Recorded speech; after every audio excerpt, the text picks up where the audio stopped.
dikasihi Tuhan, salam sejahtera buat kita sekalian. Damai sejahtera dan sukacita oleh Roh Kudus melimpah senantiasa dalam hati dan kehidupan kita. Mari kita berdoa, meminta tuntunan Roh Kudus dalam persekutuan doa kita pada malam hari ini.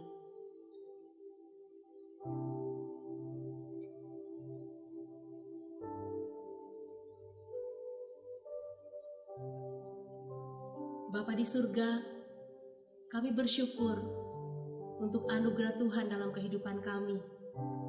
Kami boleh ada di hadapan hadirat-Mu pada malam hari ini. Itu semua karena anugerah Tuhan bagi kami. Tuhan, pada malam hari ini, kami mau duduk bersimpu di kaki-Mu, memuji memuliakan nama-Mu.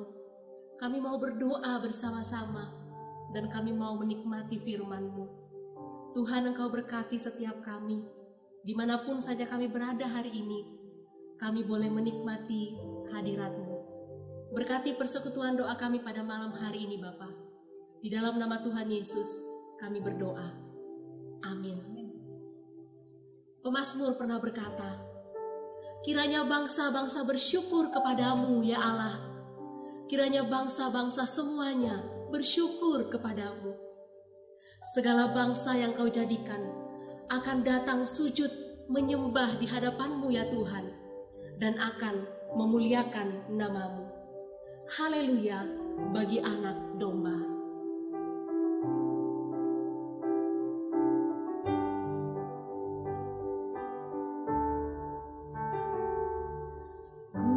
Ku berdiri di tengah umat-Mu, dari segala suku bangsa, kami umat-Mu yang telah ditebus dan telah diselamatkan. Tiada kata yang layak untuk ku berikan, tiada kata untuk memuji-Mu, tapi ku kan bersorak segenap hati dan kekuatanku. Haleluya, haleluya bagi anak domba. Haleluya, haleluya, darahnya meneguhkan setiap lidah, suku, bangsa, semua makhluk dan pulau. Berikan glory, berikan hormat, beri pujian bagi anak domba.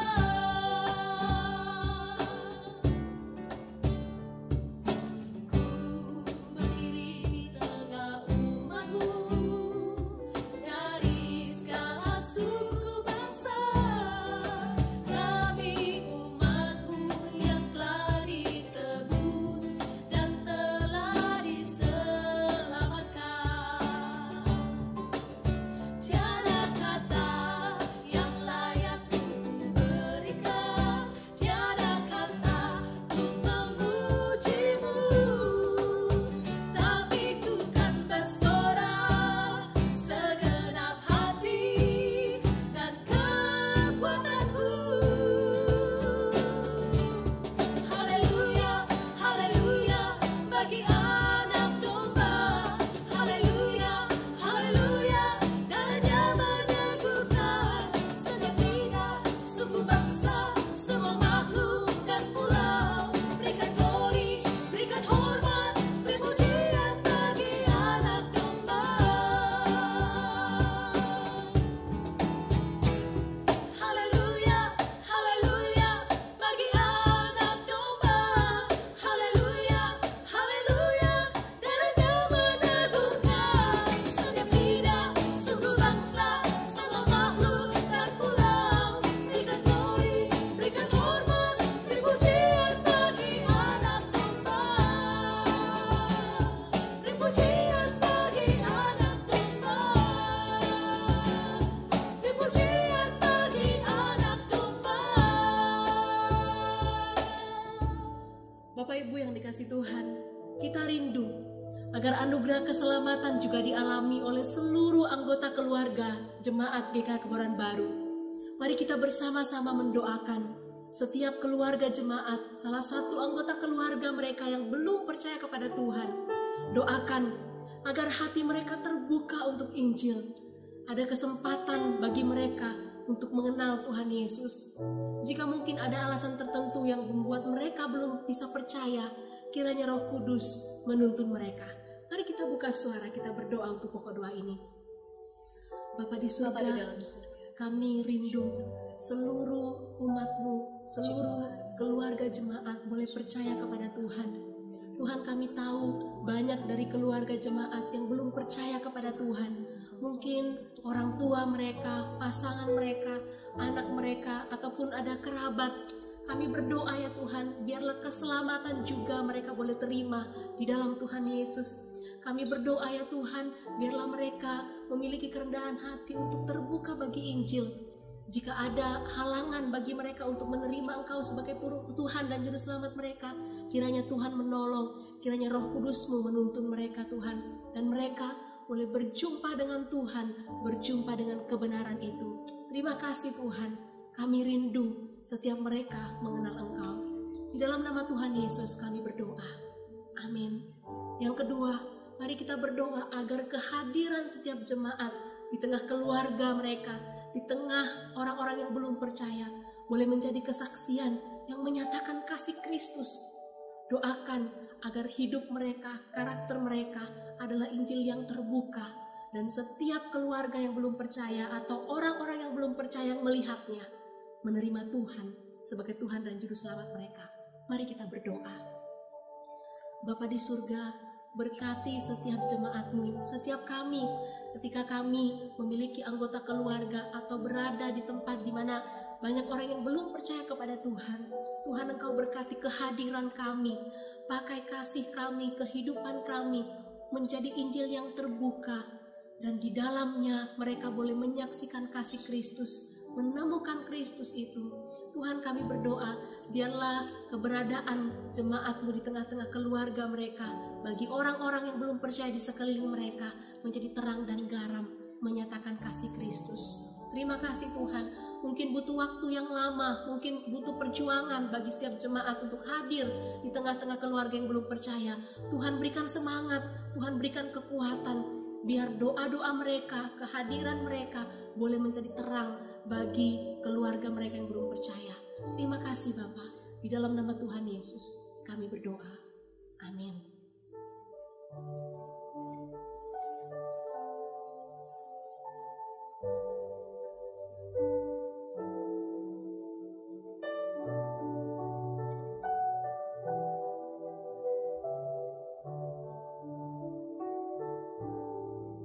Sangat besar anugerah-Mu, pembaru hidupku. Dulu sesat, kini pulang buta disembuhkan. Kita nyanyikan lagu ini bersama-sama. Ku dapat janji yang teguh, ku harap sabdanya, dan Tuhanlah perisaiku, pelindung hidupku.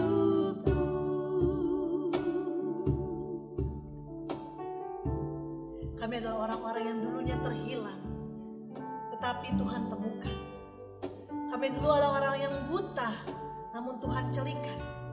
Kami dulu adalah orang yang tersesat, namun Tuhan bawa pulang. Kami bersyukur Tuhan untuk anugerah keselamatan yang Tuhan berikan kepada setiap kami. Amazing grace.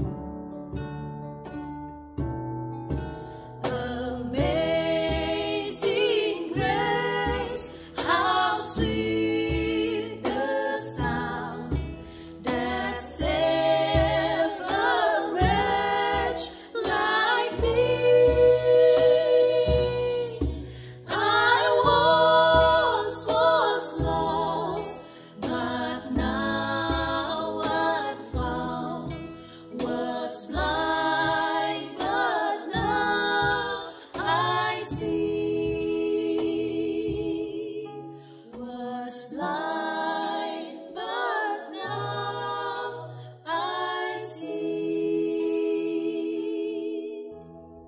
Mari saat ini saudara, kita berdoa untuk tim penjangkauan di gereja kita yang terus mendoakan dan melakukan follow up kepada orang-orang yang belum percaya.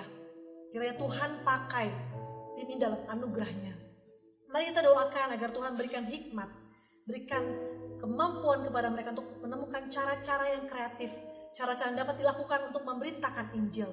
Dan kiranya Tuhan, khususnya Roh Kudus, menolong mereka, memampukan mereka untuk menjadi alat Tuhan. Mari kita berdoa bersama-sama.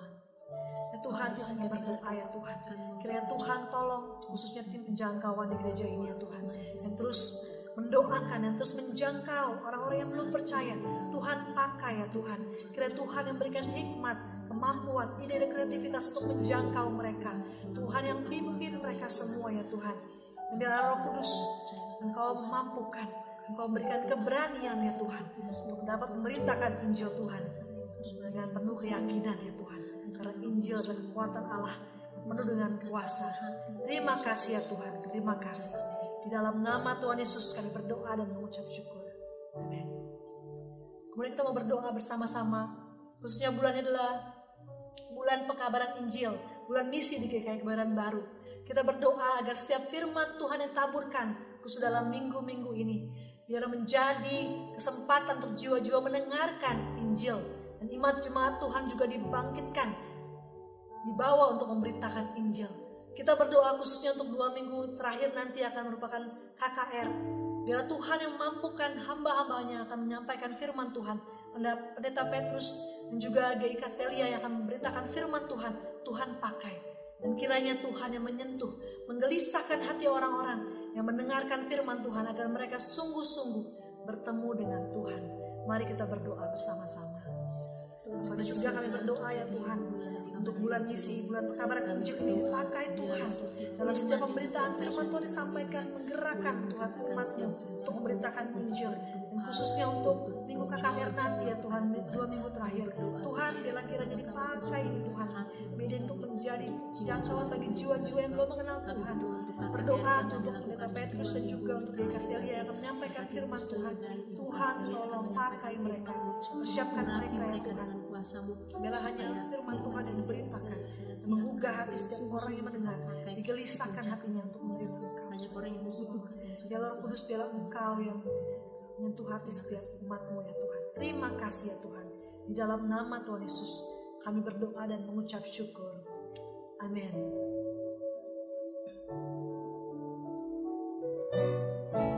Ya Tuhan, kami rindu seluruh hidup kami boleh pakai untuk menyatakan kasih Tuhan. Pakai hidupku ini, seluruh roh dan jiwaku.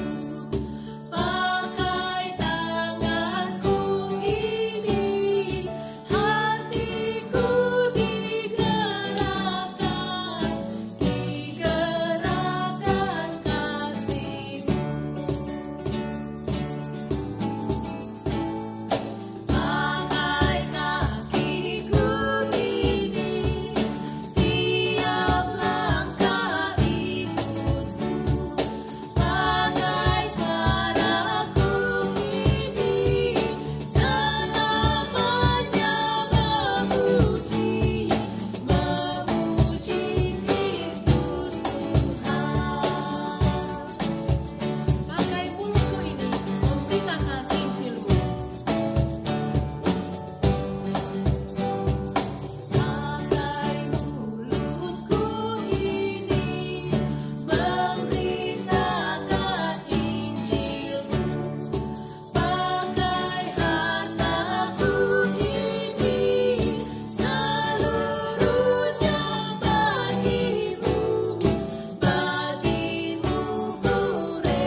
firman Tuhan yang akan disampaikan oleh Pendeta Petrus. Selamat malam Bapak Ibu yang dikasihi Tuhan. Selamat malam Musa Petrus. Selamat malam Lisa, selamat malam Bapak Ibu dan saudara sekalian. Malam ini Bapak Ibu yang dikasihi Tuhan, kita akan belajar firman Tuhan bersama-sama tentang bagaimana bersaksi melalui kehidupan kita sehari-hari, dan Musa Petrus akan memberikan pemahaman kepada kita bersama-sama. Ya, Musa Petrus, selama ini banyak orang yang menganggap bahwa mengabarkan Injil itu adalah dengan membawa seseorang ke ikut KKR atau ber-PI secara pribadi langsung kepada orang tersebut. Nah, Musa ada juga yang berpikir bahwa sulit untuk melakukan PI itu karena harus berdebat dengan orang lain dan kita tidak memiliki banyak pemahaman untuk berdebat. Nah, bagaimana ini Musa? Dan hari ini kita akan belajar bersama-sama tentang bagaimana bersaksi dalam kehidupan sehari-hari. Bagaimana Musa untuk hal ini? Baik. Nah, yang pertama mesti kita pahami adalah bahwa memberitakan Injil itu adalah bukan berdebat, tetapi semangatnya adalah berbagi, yaitu berbagi tentang berita anugerah keselamatan yang dari Tuhan. Nah, apakah mungkin memberitakan Injil melalui kehidupan sehari-hari? Jawabannya adalah sangat memungkinkan.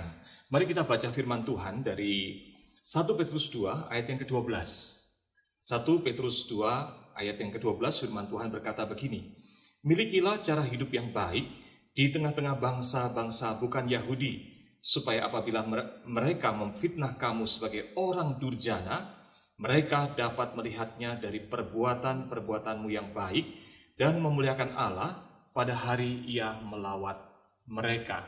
Jadi melalui cara hidup yang baik, melalui perbuatan yang baik, dapat membawa orang kepada Tuhan.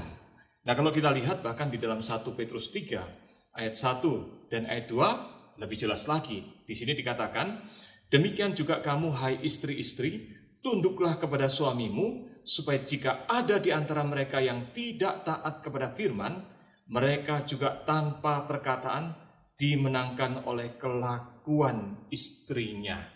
Ayat 2, "Jika mereka melihat bagaimana murni dan salehnya hidup istri mereka itu." Nah, kata kelakuan ini, Lause, di dalam bahasa Yunaninya menggunakan kata anastrofe.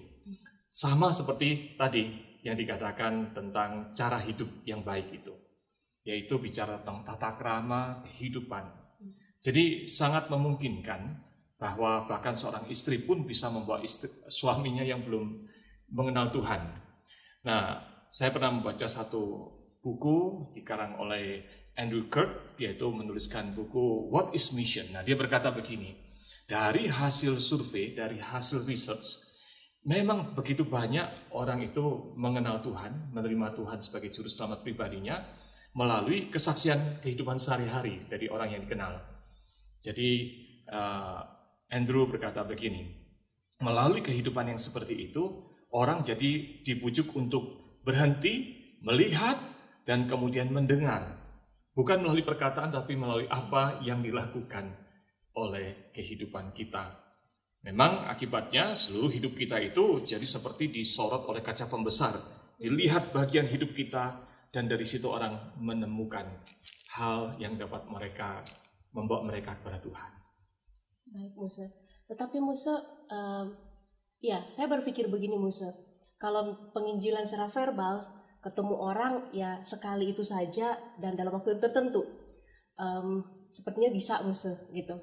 Tapi kalau kehidupan sehari-hari, rasanya kehidupan kita dilihat setiap hari gitu Musa. Bagaimana hal ini Musa untuk bisa kita mengabarkan Injil melalui kehidupan kita sehari-hari? Gitu ya. Ya, memang menariknya kesaksian hidup sehari-hari itu seperti tadi yang saya katakan, 24 jam kita diamat-amati, apalagi kalau itu bicara tentang kesaksian di tengah keluarga, betul ya. Keluarga adalah satu konteks yang spontan, di mana apa saja dalam diri kita bisa dilihat oleh keluarga, baik hal yang bagus maupun yang tidak bagusnya, ya kekurangan kita. Tapi apakah itu sulit? Jawabannya sebetulnya memberitakan Injil atau bersaksi melalui kehidupan sehari-hari harusnya tidak susah. Kenapa? Karena pada dasarnya itu adalah menghidupkan apa yang kita imani. Kalau kita percaya kepada Tuhan, kita percaya pada firman-Nya, kita lakukan itu dalam hidup kita, nah ya udah, jadilah begitu. Itu adalah suatu hal yang wajar. Saya suka apa yang dikatakan oleh seorang profesor dalam dunia pendidikan. Dia bernama Paul Kinnell. Dia berkata begini, tidak ada seorang pun yang untuk waktu yang lama dapat bertindak di luar dari apa yang dia percayai. Lalu dia berkata bahwa ada hubungan yang dekat, yang erat antara apa yang kita percayai dengan tindakan kita. Jadi kalau kita betul-betul mempercayai Tuhan, mempercayai firman-Nya, itu harusnya terekspresi di dalam tindakan kita. Malah kesaksian yang verbal, yang tadi dikatakan habis ngomong, lalu kemudian selesai, bebas, itu malah jadi pertanyaan. Apakah yang kita katakan sesuai dengan apa yang kita percaya? Kan kita bukan memakai masker, jualan produk, tapi nggak kita pakai sendiri. Bukan seperti itu. Jadi memang harusnya demikian. Nah, William Barclay itu berkata begini, suka atau tidak suka, setiap orang Kristen itu adalah iklan bagi kekristenan. Jadi kita ini adalah iklan bagi kekristenan.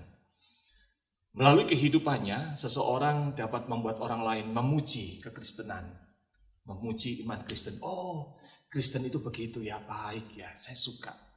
Tapi melalui kehidupan seseorang juga bisa jadi iklan yang buruk ketika dia kemudian melakukan hal yang tidak baik dan kemudian malah membuat orang berkata, kekristenan kok seperti ini. Nah, pertanyaannya adalah kita jadi iklan yang seperti apa selama ini? Kita tidak bisa memilih. Kalau gitu saya mau bersaksi secara verbal saja deh, secara kata-kata tidak mau melakukan dalam kehidupan. Tidak bisa, saudara. Karena kehidupan kita sehari-hari ini ya pasti terlihat. Mau tidak mau, sadar tidak sadar, kita harus mempertanggungjawabkan hidup kita sebagai iklan, sebagai kesaksian atas kekristenan itu. Tapi Musa, tadi Musa mengatakan bahwa ada kesatuan ya antara apa yang kita percaya dengan apa yang kita saksikan kepada orang lain. Bukannya lebih berat Musa melakukan hal itu karena ya jujur kita bukan orang yang sempurna di dalam melakukan setiap perintah Tuhan gitu. Kita sendiri belum bisa mengaplikasikan firman itu dengan baik. Bagaimana kita bisa menyaksikan itu dan itu setiap hari dalam kehidupan kita? Iya, ya benar sekali sih. Manusia tidak sempurna. Kapan sempurna? Menurut iman kita, sempurnanya nanti ketika di surga. Betul ya? Nah, tetapi jangan lupa ketika Tuhan Yesus memberikan perintah untuk kita memberitakan Injil, menjadikan sekalian bangsa murid Tuhan, itu konteksnya adalah ketika kita hidup di dunia, bukan? Bukan ketika kita di surga.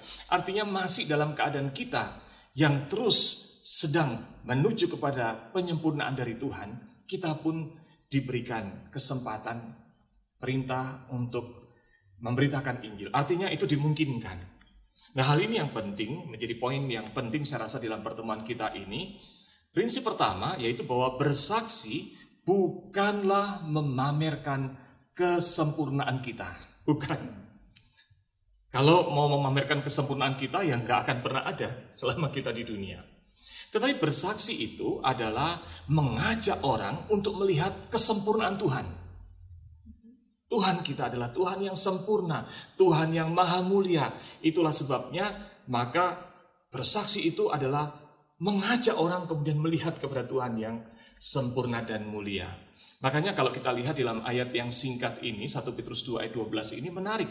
Karena di dalam ayat ini tidak dikatakan, jadilah sempurna, tunjukkan kesempurnaanmu, supaya orang memuji kesempurnaanmu. Tidak. Tapi dikatakan, milikilah cara hidup yang baik. Supaya kemudian orang akhirnya melihat Tuhanmu yang sempurna dan mulia. Nah, ini menarik sebetulnya kalau kita pahami konteks yang ada di dalam 1 Petrus ini. 1 Petrus ditulis sekitar tahun 62 sampai 64 Masehi. Kita tahu pada waktu itu gereja sedang mengalami penganiayaan dan Kaisar Romawi yang memerintah pada tahun-tahun itu adalah Kaisar Nero yang kejam. Dan kita tahu hampir bersamaan dengan ketika surat ini ditulis, yaitu pada tahun 64 Masehi, Kaisar Nero itu mau merenovasi kota Roma. Lalu yang dia lakukan adalah dibakar. Tapi begitu dibakar, dia jadikan orang Kristen kambing hitamnya, dituduh jadi pelakunya. Sehingga orang Kristen ditangkapi, diadu dengan singa, dibakar, dibunuh, dianiaya. Nah, di dalam konteks seperti itu, orang Kristen bukan hanya mengalami aniaya, tapi orang Kristen juga difitnah. Nah, fitnahnya itu menarik, karena ini ditulis di dalam sejarah sekuler oleh beberapa ahli sejarah yang hidup pada zaman itu. Mereka menuliskan begini, pada waktu itu ada kumpulan orang-orang yang bertemu tiap minggu, dan mereka bertemunya sembunyi-sembunyi. Dan dalam pertemuan itu mereka memakan daging, dan memakan dan meminum darah dari seorang yang namanya Yesus. Lalu mereka katakan, orang-orang ini adalah kanibal, karena makan daging dan minum darahnya orang yang namanya Yesus. Padahal kita tahu itu adalah perjamuan kudus. Yang dimakan adalah roti dan anggur. Tapi mereka melakukan pemutarbalikan, memfitnah, atau kalau sekarang namanya hoax. Supaya kemudian orang melihat bahwa orang Kristen itu adalah orang yang buruk, kanibal. Pada waktu itu juga ditulis bahwa mereka ini melakukan praktek amoral. Yaitu melakukan pertemuan-pertemuan seks yang tidak baik. Kenapa? Karena pertemuan pada waktu itu disebut dengan pertemuan agape, artinya pertemuan cinta. Jadi dianggap itu cinta-cintaan yang amoral. Bahkan dikatakan mereka itu melakukan incest. Kenapa? Karena mereka saling mengasihi sebagai sesama saudara. Karena memang sesama orang Kristen panggilnya saudara. Jadi diputar-balikan lagi, ini hidupnya nggak bermoral. Padahal sebetulnya yang ada adalah pertemuan saling mengasihi untuk saling mendukung, berbagi. Belum lagi pada waktu itu juga banyak budak, ya, jumlah budak di wilayah Romawi begitu banyak. Nah, orang Kristen juga dituduh sebagai tukang menghasut budak. Kenapa? Karena begitu seorang budak menjadi Kristen, mereka kini harus memiliki dua tuan. Ini karena masalah bahasa. Dulu tuan itu dalam bahasa Yunani-nya adalah kurios. Jadi ketika seseorang menjadi Kristen, dia punya kurios yang adalah tuan dia, tetapi Tuhan juga dipanggil sebagai kurios. Jadi seolah-olah dihasut untuk menjadi budaknya Tuhan yang baru. Padahal tidak demikian firman Tuhan. Makanya, saudara sekalian, hari itu ditulis di dalam 1 Petrus 2 ayat 12 tadi, mereka disebut difitnah sebagai orang durjana. Durjana itu adalah orang yang bikin rusuh, yang tidak bermoral.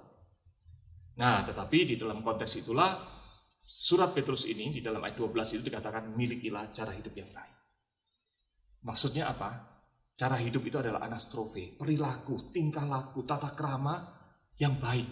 Kata baik itu kalos.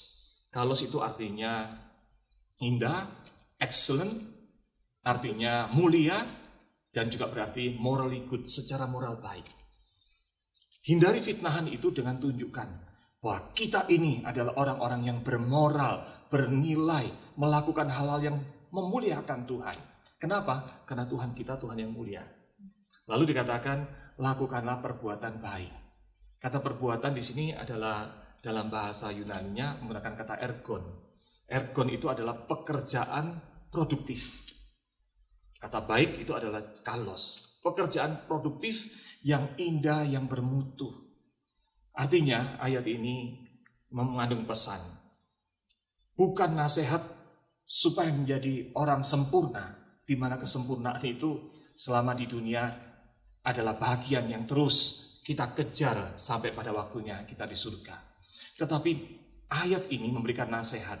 Jadilah orang yang normal, warga negara yang normal, yang hidupnya bermoral, sopan santun. Kenapa? Karena Tuhan yang kita sembah adalah sumber kebenaran moral yang tertinggi. Jadilah orang Kristen yang berkontribusi, melakukan pekerjaan yang baik. Kenapa? Karena kita dituduh sebagai orang yang malas, yang memberontak. Tunjukkan bahwa kita ini adalah warga masyarakat dan warga negara yang produktif, yang berguna. Jadi panggilannya adalah panggilan untuk menjadi yang normal, yang bermoral, yang berguna. Kurang lebih seperti itu. Saya masih ada ganjelan nih Musa. Iya, betul bahwa kita harus produktif, memuliakan Tuhan melalui kehidupan kita. Bagaimana tuh Musa supaya kita membawa orang kepada Kristus?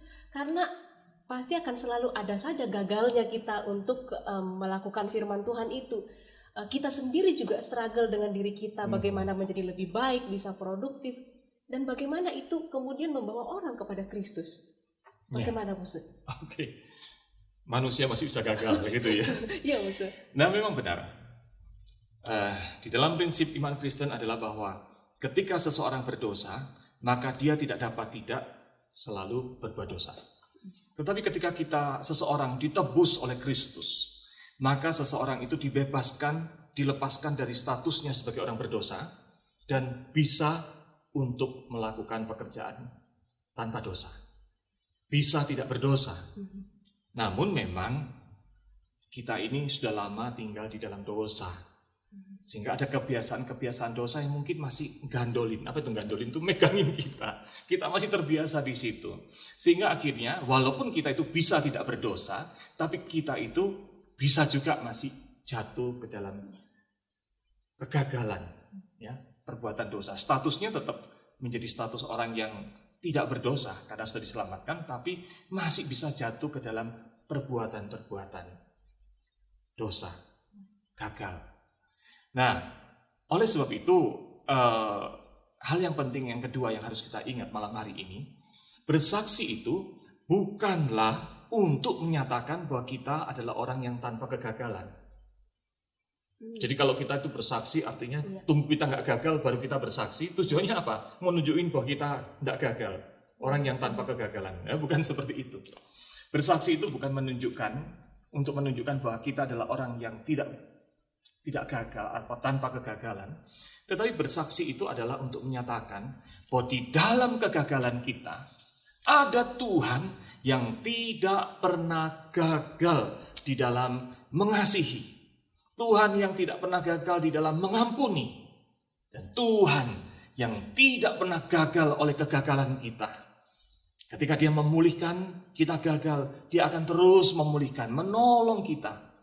Sehingga kita kemudian dapat menjadi anak-anaknya yang bertumbuh, jadi lebih baik, bahkan bisa setia sampai akhir, dan boleh mendapatkan bagian kekal, hidup kekal di surga. Nah, itulah sebabnya kita itu indah sekali hidup di dalam Tuhan itu. Ada Bapak yang membimbing kita. Kalau saudara membayangkan dulu waktu masih kecil, atau kalau lihat anak kecil, bayi gitu ya, mulai belajar berjalan, itu bayi berapa kali jatuh untuk mulai bisa belajar jalan. Tetapi ada Papa yang setiap kali kita jatuh, diangkat lagi, jalan lagi. Jatuh, angkat lagi. Sampai akhirnya bisa jalan. Makanya kalau ada melihat anak bisa berjalan, yang dipuji sebetulnya adalah orang tuanya. Sabar ya. Bimbing anaknya yang jatuh. Ketika anaknya bisa jadi anak yang sopan, sebetulnya yang dipuji adalah orang tuanya. Luar biasa ya. Ada bapak yang sabar sehingga membimbing jadi baik. Nah, di dalam 1 Petrus 2 ayat 1, 2 dan 3 itu menarik. Mari kita lihat. Dalam 1 Petrus 2 ayat 1 dan sampai ayat yang ketiga dikatakan begini. Karena itu buanglah segala kejahatan, segala tipu muslihat dan segala macam kemunafikan, kedengkian dan fitnah, dan jadilah sama seperti bayi yang baru lahir, yang selalu ingin akan air susu yang murni dan yang rohani, supaya olehnya kamu bertumbuh dan beroleh keselamatan, jika kamu benar-benar telah mengucap kebaikan Tuhan. Jadi bagian kita itu adalah seperti bayi. Kalau tadi bayi jatuh bangun, bapaknya sabar dengan kasih menolong, bagian kita adalah berusaha untuk mencari kebenaran supaya kita bertumbuh. Catatannya tadi kalau betul-betul kita mengecap kebenaran. Jadi jatuh bangunnya kita itu pun bisa menjadi kesaksian. Kesaksian tentang Tuhan yang sabar, yang tidak pernah gagal dalam mengampuni dan mengasihi kita. Ada kisah menarik tentang seorang yang punya kebiasaan berjudi, mabuk-mabukan dan berbuat zina. Dia sangat terkenal di antara teman-temannya, dia yang paling jagoan. Suatu hari dia bertobat dan menerima Tuhan sebagai juru selamat pribadi. Orang-orang sudah mengatakan, apa sih artinya bertobat? Orang kayak kamu bikin susah Tuhan malahan. Gitu. Kenapa? Nggak mungkinlah kamu akan bisa bebas dari judi, dari mabuk, dari perzinahan. Istrinya pun juga mengatakan, orang kayak kamu gini, aduh, bikin capek Tuhan deh. Saya aja dari istrimu udah capek nih. Gitu. Jadi teman-temannya mengolok-olok dia juga. Tidak mungkinlah orang kayak kamu ini bisa lepas dari semuanya ini. Tapi orang ini rupanya betul-betul orang yang sungguh-sungguh merasakan kasih Kristus yang mengampuni itu. Dan dia berkata, Tuhan, tolong Tuhan supaya saya ini betul-betul meresponi kasih Tuhan dengan sungguh-sungguh mulai melepaskan itu. Yang terjadi adalah dia bangun jatuh lagi. Bangun jatuh lagi. Jadi teman-temannya semakin mengolok-olok. Baru ditawarin minuman keras dia kagak mau, nanti minggu depannya dia minum lagi. Jadi apa-apa nih, bangun jatuh lagi. Dia tidak mau judi, tapi nanti minggu depannya judi lagi. Jadi bangun jatuh, bangun jatuh. Dia berdoa sekali lagi, Tuhan tolong. Dan dia terus berusaha, Tuhan topanglah saya. Dari bangun jatuh, akhirnya jadi jatuh bangun. Sama ya, hampir sama ya. Ya. Bangun jatuh sama jatuh bangun hampir sama. Tetapi yang menarik adalah dari bangun jatuh, lalu menjadi jatuh bangun, dan akhirnya bangun. Dan akhirnya betul-betul dia bisa meninggalkan judi, mabok, dan bersinahan. Nah, akibatnya apa yang menarik? Yang dipuji bukan dianya. Istrinya bingung. Suaminya jadi berubah sekarang. Ternyata Tuhan tidak capek sama dia. Teman-temannya juga merasa bahwa ternyata Tuhan bisa mengubah. Tuhan begitu sabar.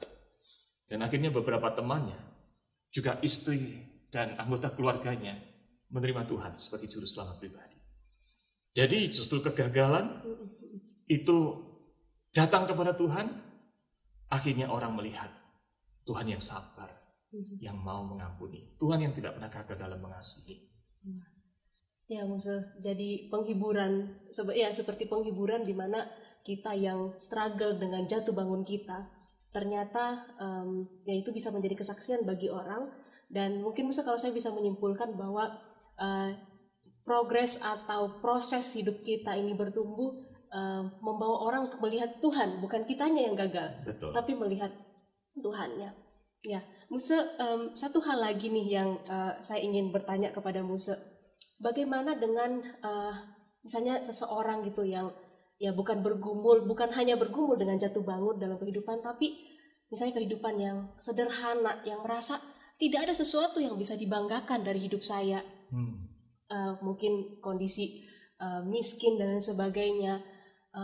Ada yang mungkin sakit-sakitan, banyak pergumulan dalam hidup ini dan merasa Tuhan seperti apa yang orang mau lihat dari hidup saya, dan hidup saya ini begitu menderita gitu, Musa. Nah, itu bagaimana, Musa, untuk menjadi kesaksian dalam kehidupan sehari-hari? Iya, memang kadang ada yang berkata begitu. Kalau saya kaya, saya bisa men-sharingkan bahwa Tuhan kita itu kaya, luar biasa. Jadi kita seperti ada power untuk bersaksi. Kalau saya sehat, saya ada power untuk bersaksi. Tapi bagaimana kalau kita ini miskin, menderita, sakit-sakitan, orang malah mengolok-olok khawatirnya gitu ya. Nah, ini prinsip ketiga yang penting juga untuk kita pahami pada malam hari ini, bahwa kesaksian itu bukanlah dengan cara memamerkan keberhasilan hidup duniawi kita. Tapi kesaksian itu adalah dengan syukur menunjukkan apa yang kita imani, yaitu Tuhan menebus saya. Dengan syukur menunjukkan pengharapan kita, ada hidup kekal yang Tuhan sediakan. Sehingga kemudian dengan hal itu mensyukuri hidup yang Tuhan berikan ini, sekalipun ada di tengah penderitaan. Jadi kekuatannya justru akan terlihat. Di dalam penderitaan saya tidak goyah.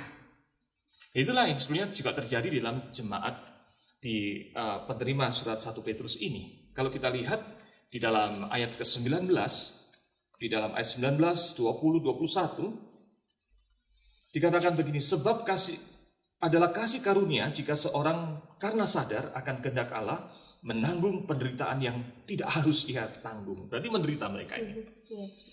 Sebab dapatkah disebut pujian jika kamu menderita pukulan karena kamu berbuat dosa, tetapi jika kamu berbuat baik dan karena itu kamu harus menderita, maka itu adalah kasih karunia pada Allah. Lalu ayat 21 indah dikatakan, sebab untuk itulah kamu dipanggil.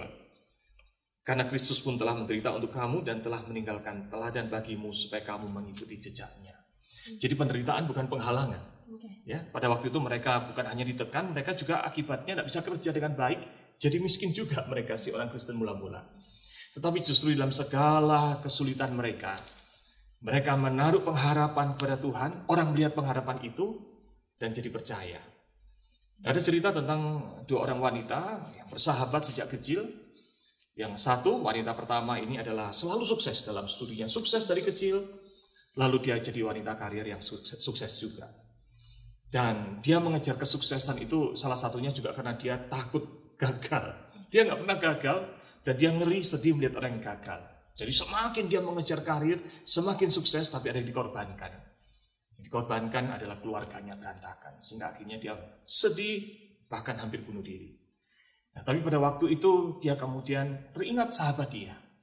Nah, sahabatnya ini, yaitu wanita yang kedua ini, hidupnya miskin, ditinggal suaminya meninggal, anak-anaknya 3 orang harus ditanggung oleh wanita ini, dan dia harus bekerja keras banting tulang dengan kondisi begitu. Tapi dalam keadaan sedih dan menderita itu, miskin dan menderita, dia tidak pernah menunjukkan kesedihannya secara berlebihan. Kalau bertemu ada senyum, ada pengharapan, matanya itu penuh dengan sukacita dan pengharapan. Maka ketika bertemu dengan sahabatnya ini, wanita yang pertama ini bertanya, apa sih rahasianya? Kok kamu udah menderita? Papa mama sudah nggak ada, suami sudah meninggal, kamu harus nanggung anak-anak, hidup susah, masih bisa punya semangat. Lalu kemudian wanita ini, yang kedua ini, sahabatnya ini berkata, memang ada air mata penderitaan, tetapi aku punya Tuhan yang mengasihi aku. Aku punya pengharapan kekal, kekayaan yang utama, yaitu hidup kekal di surga yang Tuhan sediakan. Memang hari ini hidup tidak mudah, tidak ada papa mama, mereka sudah meninggal, suami pun juga sudah meninggal, tapi ada Bapa Surgawi yang mengasihi dan merawat kami semua. Itu sebabnya aku bersyukur. Wah, jawaban ini ketika disampaikan membuat wanita yang pertama menangis. Dan sambil menangis wanita yang pertama ini berkata, aku membutuhkan Tuhan seperti Tuhanmu itu. Maukah dia menjadi Tuhanku? Saudara, melalui penderitaan, orang kemudian ditunjukkan siapa yang menjadi pengharapan kita. Dan akhirnya menerima Tuhan sebagai juru selamat pribadi. Berarti tidak ada alasan ya musuh ya Tidak untuk ada alasan. tidak bersaksi walaupun di tengah-tengah penderitaan, karena iman kita tadi musuh mengatakannya, menghidupi iman itu akan membawa mereka kepada Tuhan. Ada tips-tips nggak musuh untuk bagaimana bersaksi dalam kehidupan kita sehari-hari? Ya, ada 3 hal singkat yang gampang dihafal untuk dapat dilakukan. Yang pertama adalah iman.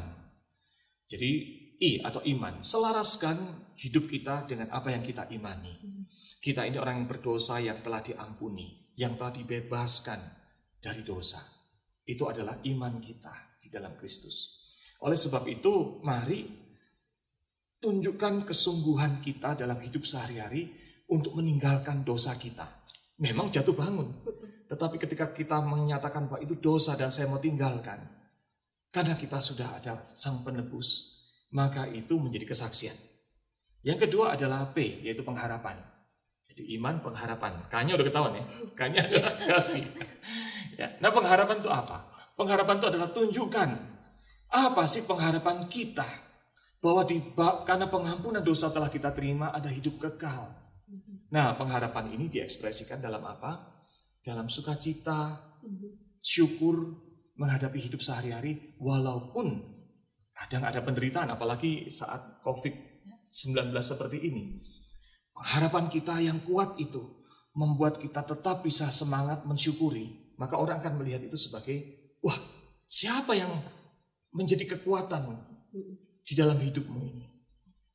Tapi seringkali orang bersungut-sungut. Nah itu jangan, makanya jangan bersungut-sungut. Bersungut-sungut marah sama Tuhan, itu menjadi kesaksian yang berkebalikan.